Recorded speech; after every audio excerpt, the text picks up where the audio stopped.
Hi, this is Lindsay, the LED lady. We're here at the 7th Annual Clean Energy Ministerial, and I'm here with Kateri Callahan, the president of Alliance to Save Energy. Thank you so much for talking with me. Oh, it's my pleasure. It's my pleasure. This is a great ministerial. It's been really exciting to see all the announcements that are being made and all the momentum behind doing something about climate change. So tell me a little bit more about the Alliance to Save Energy. It's definitely a passion of mine as the LED lady. I'm all about saving energy with light bulbs. Sure. Well, the Alliance to Save Energy was formed about 39 years ago, so almost 4 decades, and we are organized to drive energy efficiency globally, and we do it for the environmental benefits, but also for the economic and the energy security benefits that accrue. And we're based in Washington, D.C.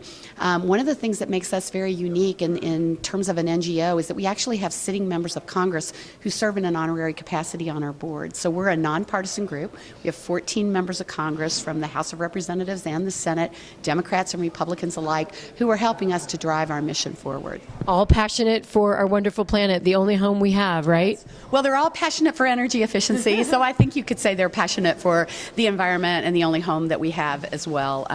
But it's, energy efficiency is one of those things that's so great about it is it's a win-win-win. So even if you don't care about the environment, and I don't know why you wouldn't, but there are some that claim that they do not, you still have a motivation to do energy efficiency because you can save so much money and you can help make sure that you have enough reliable and secure energy for all the people in a country. Wonderful. And I know that in the recent session you spoke about the Global Lighting Challenge, which is definitely a passion of mine, learning about the deployment of 10 billion LEDs. Tell me more about how the Alliance to Save Energy is behind this mission, this initiative, and furthering it forward. Right. Well, the Alliance to Save Energy signed a commitment to support the Global Lighting Challenge, and it's actually something that we've been working on and doing for a long time. We were one of the advocacy groups that helped to put in place legislation in the United States to phase out inefficient lighting, and those standards that were put in place in 2007 are now fully in force. Lighting's a big deal. Lighting represents about 19% of global energy consumption and about 5% of our greenhouse gas emissions. It can be done so readily, the transition from inefficient lighting over to very efficient LED lighting, lighting that actually is better in terms of its performance and its quality and its longevity, its long-livedness, if you will.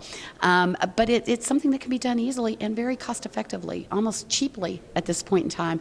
The costs have fallen so dramatically and so quickly on the technology that now LED lighting is really in the reach of most people everywhere.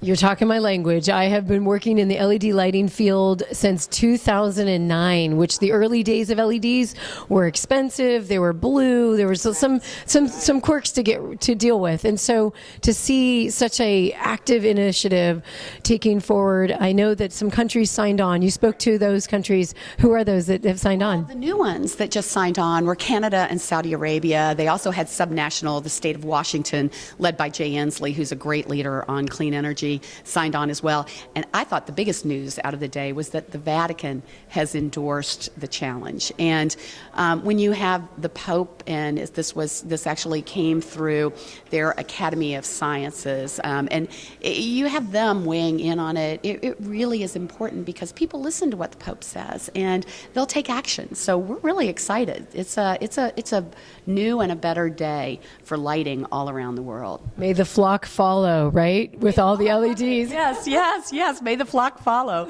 and do it quickly, because the time's a wasting, and if we can get that kind of savings on CO2 and on money for people, why not take action today? Absolutely, we can claim a higher power by reducing our power with LEDs. I know they spill out so much easier when you have people like leaders like the Vatican, states, you've got countries signing on. So I think we're already at 100 million and counting. Right, 100 million and counting, but the goal is 10 billion. One LED light bulb for every man, woman, and child on Earth, and that'll make the difference. You've heard it here, one light bulb for man, woman, and child. And thank you so much for the work you do in Washington and being a political leader. Thank you for being the LED lady. Yes, absolutely.